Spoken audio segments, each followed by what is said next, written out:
This is a reading from the poem of the Man God, Volume 5, Episode 563.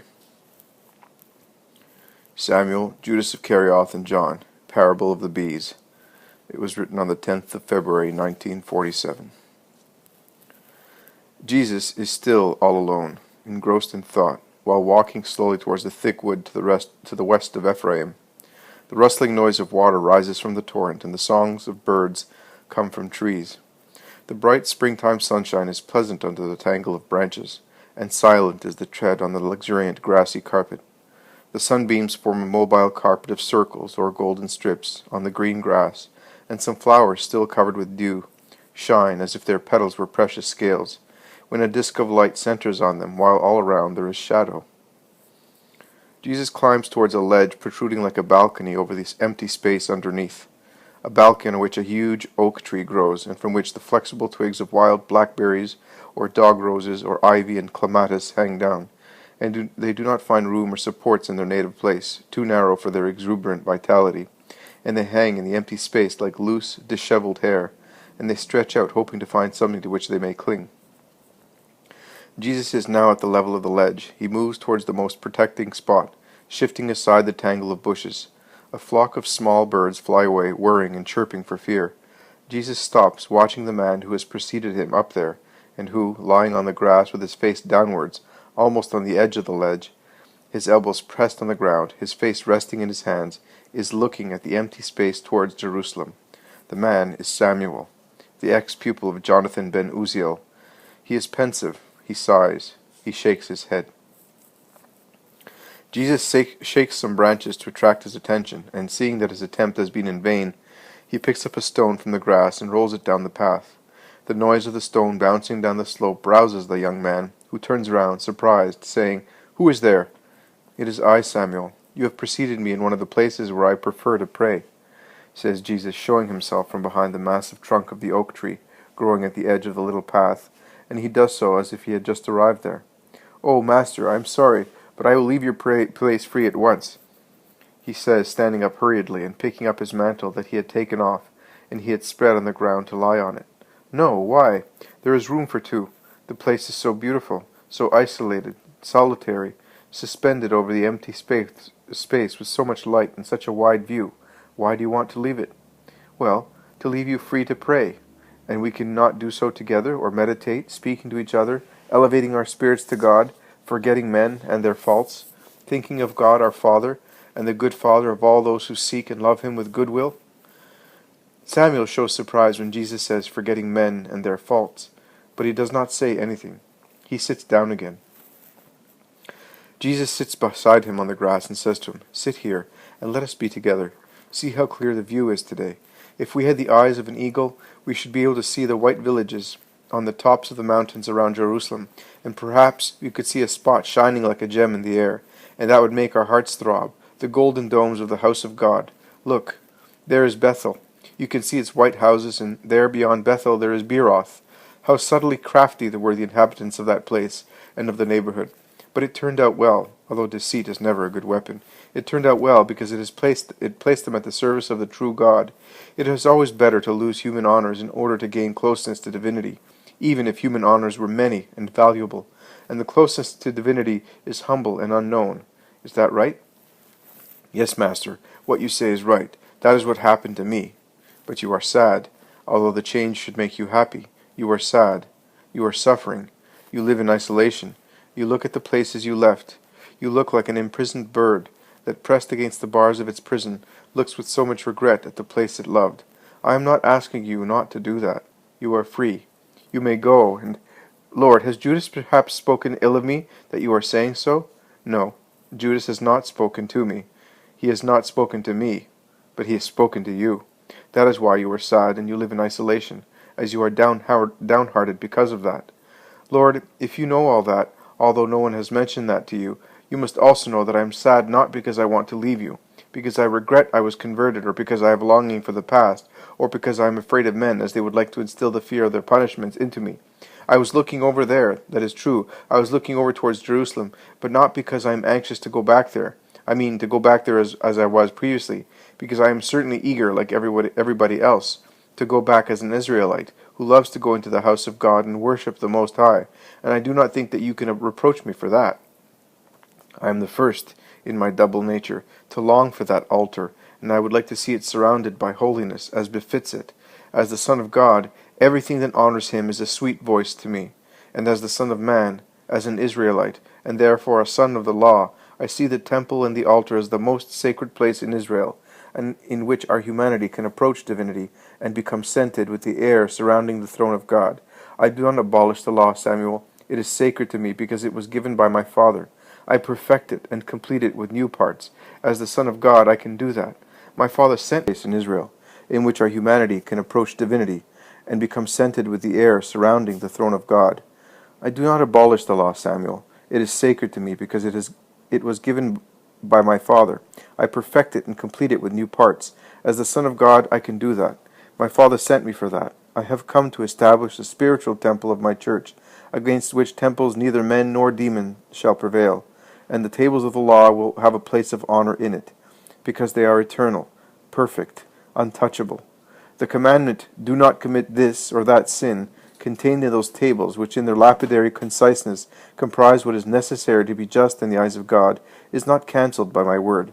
On the contrary, I also give those 10 commandments to you. I only tell you to keep them with perfection. That is, not for the fear of the wrath of God on you, but out of love for your God, who is your Father. I have come to put your hands of sons into the hands of your Father. For how many ages those hands have been divided? Punishment divided them. Sin divided them. Now that the Redeemer has come, sin is about to be cancelled. Barriers are falling. You are once again the sons of God. That is true. You are good and you comfort, always, and you know. So I shall not tell you my worry, but I ask you, why are men so wicked, insane, and foolish? How and with which expedients can they diabolically influence us to do evil things?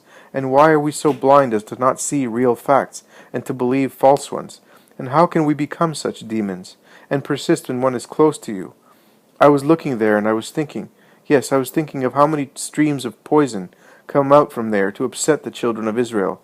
I was considering how the wisdom of the rabbis can be joined to so much iniquity that misrepresents things in order to deceive people.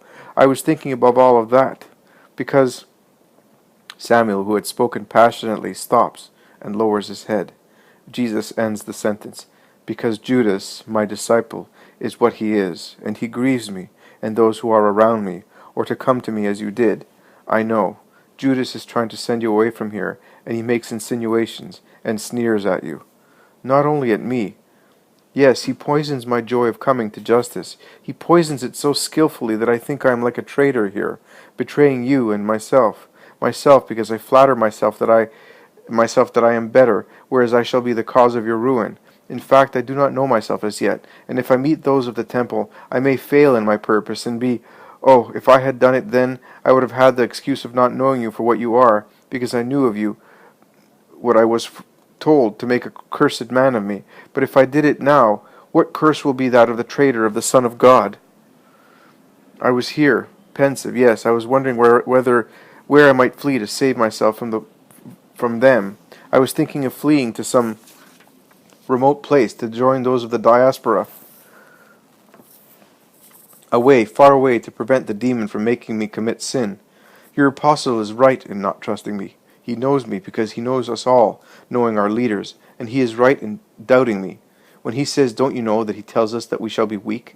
Just imagine, we are his apostles and have been with him for such a long time, and you, infected as you are with old Israel, have just come, and you have come when circumstances make us shudder. Do you think you have enough strength to remain just? When he says so, he is right. The man is downhearted and lowers his head. How much grief the sons of men can give themselves. Satan really knows how to make use of that disposition of theirs to terrorize them completely, and separate them from the joy that comes towards them to save them, because the sadness of the spirit, the fear of the morrow, and worries are always weapons that man puts in the hands of his enemy, who frightens him by means of the same phantasms that man himself imagines. And there are other men who really form an alliance with Satan to help him frighten his brothers.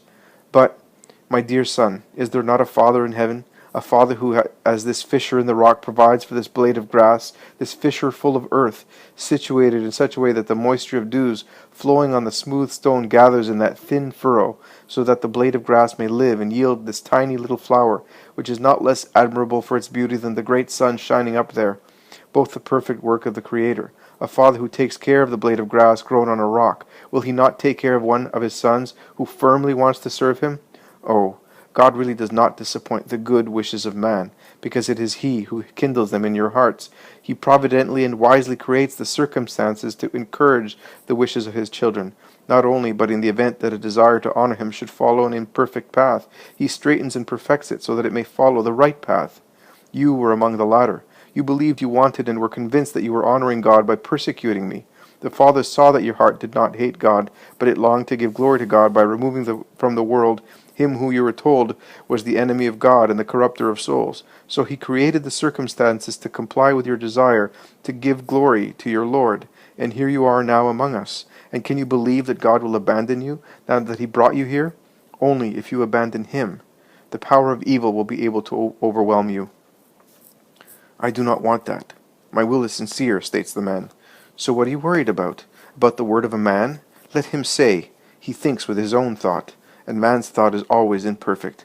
But I will see to that. I do not want you to approach him. Your assurance that I will not sin is enough for me. I assure you, it will not happen to you because you do not want it to happen. Because, see, son, it would not help you to go to the diaspora, or even to the end of the world to preserve your soul from hating the Christ and from being punished for such hatred. Many in Israel will not sully themselves with the crime materially, but they will not be less guilty than those who condemn me and execute the sentence. I can speak to you of these matters because you are already aware that everything has been arranged for them. You know the names and the thoughts of my most pitiless enemies. You said, Judas knows us all because he knows all the leaders. But if he knows you, you also, the minor ones, because you are like lesser stars near the major planets, you also know what is being done, how it is done, and who does it, and what plots are made and which means are studied. So I can speak with you. I could not do so with others. What I can suffer and bear with, others cannot. Master, but how can you, knowing that, be so... Who is coming up the path? Samuel stands up to look. He exclaims, Judas! Yes, it is I. I was told that the Master had passed through here. Instead, I find you. So I will go back, leaving you to your thoughts. And he laughs with his sly laugh that is more mournful than the cry of an owl. So insincere it is. I am here as well. Do they want me at the village? Says Jesus, appearing behind Samuel's shoulders. Oh, you were in good company, Samuel. And you too, Master. Yes, the company of one who embraces justice is always good. So you wanted me to be with me. Come then. There is room for you, and also for John, if he were with you. He is down in the village at grips with other pilgrims. If there are some pilgrims, I must go. No, they will be staying all day tomorrow. John is settling them in our beds for their stay. He is happy to do so. Of course, everything makes him happy. You are really like each other. I do not know how you manage to always be happy even when things are most worrying. The same question I was going to ask you when you came, exclaimed Samuel. Ah, were you? So you're not happy, and you are surprised that other people in conditions even more difficult than ours can be so. I am not unhappy. I am not speaking for myself, but I am thinking from which source the serenity of the Master may come, as he is aware of his future, and yet he is not upset by anything. From heavenly sources, of course. It is natural. He is God. Do you doubt it? Can a God suffer? He is above sorrow. His Father's love is for him like an exhilarating wine, and the firm belief that his actions are the salvation of the world is an exhilarating wine for him. And then, can he have the physical reactions that we humble men have? That is contrary to common sense. If Adam, when innocent, was not aware of any kind of sorrow, neither would he have ever become aware of it if he had remained innocent. Jesus, the super-innocent, the creature, I do not know whether I should say so, uncreated being God, or created because he has relatives. Oh, how many insoluble whys for future generations, my Master. If Adam was free from sorrow because of his innocence, can one think that Jesus must suffer? Jesus' head is bent. He has sat down once again on the grass.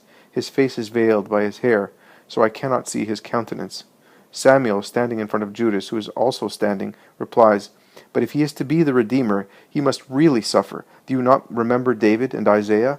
I do remember them, but although they saw the figure of the Redeemer, they did not see the immaterial help he would receive to be shall we say, tortured without feeling any pain. Which help? A man may love sorrow or suffer it with resignation according to his perfection of justice, but he will always feel it. Otherwise, if he did not feel it, it would not be sorrow. Jesus is the Son of God. But he is not a ghost. He is true flesh, and flesh suffers if it is tortured. He is a true man, and the thought of man suffers if it is offended and despised. His union with God eliminates such human things in him. Jesus raises his head and says, I solemnly tell you, Judas, that I suffer, and shall suffer like every man, and more than every man. But I can be equally happy, enjoying the holy, spiritual happiness of those who have achieved freedom from the sadness of the earth, because they have embraced the will of God as their only bride. I am able to do so because I have overcome the human concept of happiness, the uneasiness of happiness, as men imagine it. I do not pursue what, according to men, happiness consists of, but I place my joy in exactly the opposite of what man pursues as such, the things that are avoided and despised by man, because they are considered burdensome and grievous, are the sweetest things for me. I am not interested in 1 hour. I consider the consequences that 1 hour may bring about in eternal life. My episode will come to an end, but its fruit will last. My sorrow will end, but the value of my sorrow will not end. And what could I do with 1 hour of the so-called happy state on the earth, an hour achieved after pursuing it for years and years, when that hour could not come with me as delight in eternal life, and I had to enjoy it all by myself, without sharing it with those whom I love? But if you should triumph, we, your followers, would take part in your happiness, exclaimed Judas. You? And who are you, compared with the past, present, and future multitudes to whom my grief will bring joy? I see far beyond earthly happiness. I look at the supernatural beyond it. I can see my sorrow change into eternal delight for a multitude of people, and I embrace sorrow as the greatest power to reach the perfect happiness, which is to love one's neighbor to the extent of suffering to give him joy, to the extent of dying for him. I do not understand that happiness, states Judas. You are not wise yet, otherwise you would understand it. And is John wise? He is more ignorant than I am. From a human point of view, he is, but he possesses the science of love. All right, but I do not think that love can prevent clubs from being clubs, and stones from being stones, and both from causing pains to the bodies they strike. You always say that sorrow is dear to you because it is love for you. But when you are really caught and tortured, if that is possible, I do not know whether you will still be of the same mind. You had better think about it while you can shun pain. It will be dreadful, you know, if men will be able to get hold of you. Oh, they will have no respect for you. Jesus looks at him. He is very pale. His wide-open eyes seem to be seeing beyond Judas's face all the tortures awaiting him, and yet, although sad, they remain meek and kind, and above all serene, 2 limpid eyes of an innocent at peace. He replies, I know. I know also what you do not know, but I hope in God's mercy. He, who is merciful with sinners, will have mercy also on me. I will not ask him not to suffer, but to be able to suffer. And now let us go. Samuel, go a little ahead of us and tell John that I shall soon be in the village. Samuel bows and goes away quickly. Jesus begins to descend. The path is so narrow that they have to proceed one behind the other, but that does not prevent Judas from saying, You trust that man too much, master. I told you who he is. He is Jonathan's most hot-headed and excitable disciple. Of course it is late now. You have put yourself into his hands. He is a spy close to you, and you more than once thought that I was a spy, and the others thought so more than you did. I am not a spy. Jesus stops and turns round. Grief and majesty mingle on his face, and his eyes fix on his apostle. He says, No, you are not a spy. You are a demon. You have stolen the serpent's prerogative to seduce and deceive in order to take people away from God. Your behavior is neither a stone nor a club, but it hurts. It hurts me more than a blow with a stone or a club. Oh, in my atrocious sufferings, there will be nothing greater than your behavior capable of torturing the martyr. Jesus covers his face with his hands as if he wished to conceal so much horror, and then he begins to run down the path. Judas shouts after him, Master, Master, why are you grieving me? That liar has certainly made a slanderous report to you. Listen to me, Master. Jesus does not listen. He runs. He flies down the slope. He does not stop where he passes by the woodcutters and shepherds who greet him. He passes, he waves to them, but does not stop. Judas resigns himself to being silent. They are almost down when they meet John, who with his pellucid face, brightened by a serene smile, is climbing towards them. He is holding by the hand a little boy who is prattling while sucking a honeycomb. Master, here I am.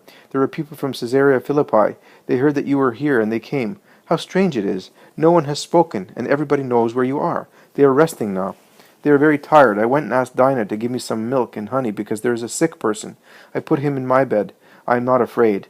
And little Annas wanted to come with me. Don't touch him, master. He is all sticky with honey. And kind John, who has many drops and finger marks of honey on his tunic, laughs. He laughs, trying to hold back the boy who would like to go and offer Jesus his half-sucked honeycomb, and shouts, "Come, there are so many of them for you." Yes, they are removing the honeycombs at Dinah's. I knew. Her bees swarmed not long ago, says John. They set out again and arrive at the first house, where the bee masters are still making the usual deafening noise near the beehives. I do not know exactly why. Swarms of bees, they look like big bunches of strange grapes, are hanging from some branches, and some men are taking them to put them into the new beehives. Farther away, untiring buzzing bees are going in and coming out of beehives already settled. The men greet Jesus, and a woman approaches him with some lovely honeycombs, which she offers him. Why are you depriving yourself of them? You have already given John some. Oh, my bees have made much honey. It is a pleasure for me to offer it. But please, bless the new swarms. Look, they are taking the last one. This year we had to double the beehives. Jesus goes towards the tiny towns of bees, and he blesses them, one by one, by raising his hand amidst the humming of the work bees that do not stop working. They are all merry, and they are also all excited. A new house, says a man. And a new wedding. They really look like women preparing a wedding feast, says another one. Yes, but the women do more talking than work. The bees instead work in silence, and they also work on days of wedding feasts. They work all the time to build their kingdom and their wealth, replies the third man. To be always working in virtue is lawful. Nay, it is dutiful. To work always for the sake of gain. No, it is not. Only those can do it who do not know that they have a God who is to be honored on his day. To work in silence is a merit that everybody should learn of the bees, because holy things are done holily in silence. Be like bees in justice, untiring and silent. God sees, God rewards. Peace be with you, says Jesus. And when he is alone with his two apostles, he says, to the workers of God in particular, I propose the bees as their model. They deposit in the secrecy of the beehive the honey formed in their interiors through their unremitting work on wholesome corollas. Their fatigue does not even appear to be such, as they do it with so much goodwill, flying like golden dots from flower to flower, and then laden with juice, going in to elaborate their honey in the privacy of their little cells. People ought to imitate them, choosing lessons, sound doctrines, and friendships capable of producing juices of true virtue, then living in isolation to elaborate, using what has been actively gathered, virtue, justice, which are like the honey extracted from many wholesome elements, of which one of the most important ones is goodwill, without which the juices collected here and there would be of no use. It is also necessary to meditate humbly, in the secrecy of one's heart, on the good we have seen and heard, without being envious if queen bees are near working bees. That is, if there is someone who is more just than he who meditates. Both queens and workers are necessary in the beehive. It would be a disaster if they were all queens or all workers. Both the former and the latter would die, because the queens would have no food to procreate if there were no workers, and the workers would no longer exist if the queens did not procreate. And the queens are not to be envied. They have their work and their penitence. They see the sun but once, and their only one nuptial flight. Before it and after it, they are in perpetual seclusion within the amber-colored walls of the beehive. Each one has its task, and each task is an appointment, and each appointment is an onus besides being an honor. And the working bees waste no time in vain or dangerous flights around diseased or poisonous flowers. They make no adventurous attempts. They do not fail to carry out their mission. They do not rebel against the purpose for which they were created. Oh, admirable little beings, how much you teach men. Jesus becomes silent, lost in his meditation. Judas suddenly remembers that he has to go I do not know where, and he almost runs away. Jesus and John remain, and John looks at Jesus without letting him notice, a keen look of anxious love. Jesus raises his head, turns round a little, meeting the eyes of his favorite apostle who is watching him. His face brightens when he draws John to himself. John, while walking embraced thus, asks, Judas has grieved you again, has he not? And he must have upset Samuel as well. Why? Has he said anything to you? No, but I have understood. He only said, generally speaking, when one lives near someone who is really good, one becomes good. But Judas is not. Although he has lived with the Master for 3 years, he is corrupt in the depths of his heart, and the goodness of the Christ does not penetrate him, so full he is of wickedness. I did not know what to say, because it is true. But why is Judas like that? Is it possible that he will never change? And yet, we were all getting the same lessons, and when he came among us, he was not any worse than we were. My John, my meek child. Jesus kisses his forehead, so open and pure, and he whispers through his fair hair that undulates lightly, "There are people who seem to live to destroy the good that is in them. You are a fisherman, and you know what a sail does when a hurricane strikes. It bends so low near the water that it almost overturns the boat, and becomes a danger for it, so that at times it is necessary to lower it, and one is thus left without wings with which to fly towards one's nest, because a sail, struck by a hurricane, is no longer a wing, but it becomes ballast that takes one to the bottom, to death, and not to salvation. But if the violent blast of the hurricane abates, even for a few moments, then the sail becomes wing at once, and the boat sails fast towards the harbor, taking the people in it to salvation. The same happens to many souls. It is enough that the hurricane of passions subsides, and the soul that was bent and almost submerged by what was not good begins to yearn for goodness. Yes, Master, but so, tell me, will Judas ever reach your harbor? Oh, do not make me look at the future of one of my dearest apostles. I have in front of me the future of millions of souls for whom my sufferings will be useless. I have in front of me all the base actions of the world. The nausea upsets me, the nausea of seeing of filthy things that like a river cover, and will cover the earth in different ways, but always dreadful for the perfection until the end of time. Do not make me look. Let me quench my thirst and find comfort at a spring that does not taste of corruption, and let me forget the verminous rotten of too many people by looking at you alone, my peace. And he kisses him again between his eyebrows, looking deeply into the limpid eyes of the pure, loving apostles. They go into the house. Samuel is in the kitchen, chopping the wood to spare the old woman work when lighting the fire. Jesus asks the woman, "Are the pilgrims sleeping?" "I think so. I do not hear any noise. I am going to take this water to the mounts. They are in the wood store." "I will do that, Mother. You had better go to Rachel's house. She promised me some fresh cheese. Tell her that I will pay her on Sabbath," says John, picking up two tubs full of water. Only Jesus and Samuel remain. Jesus approaches the man who, bending over the fire, is blowing to light the flame, and he lays his hand on his shoulder, saying, "Judas interrupted us up there. I want to tell you that I will send you with my apostles the day after the Sabbath. Perhaps you prefer that." "Thank you, Master. I am not sorry to be near you, but in your apostles I shall find you once again. Yes, I prefer to be far away from Judas. I did not dare to ask you." "All right, that is settled. And take pity on him, as I do, and do not tell Peter or anybody else." "I can hold my tongue, Master." "The disciples will come later. There is Hermas and Stephen, and there is Isaac, 2 wise men, and a just one, and many more. You will like it among true brothers." "Yes, Master, you understand and help us. You really are the good Master." And he bends to kiss Jesus' hand.